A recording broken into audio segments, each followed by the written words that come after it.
In this video, I'll be showing you step by step how to set up a Tradier account. It is super easy to do. So the first thing you need to do is open up your favorite browser, and then from here you'll need to go up to Tradier.com.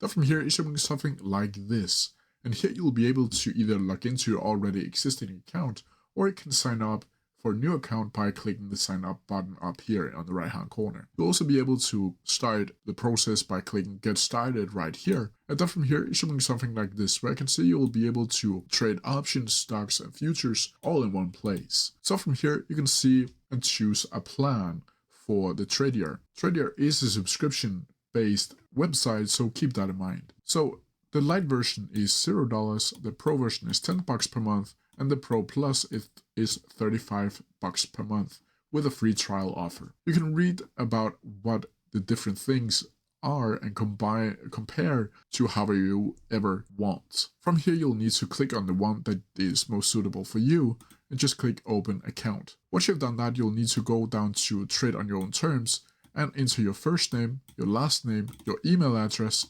confirm your email address.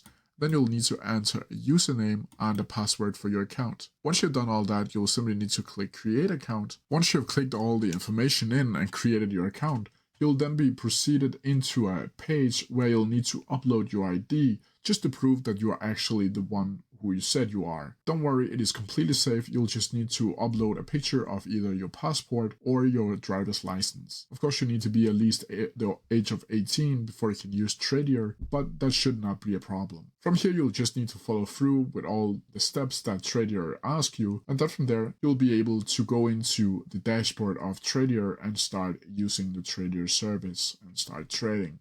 But that's how you do it. If you have any questions about it, please leave them down in the comments below, and I'll try my best to answer them as quickly as possible. See ya!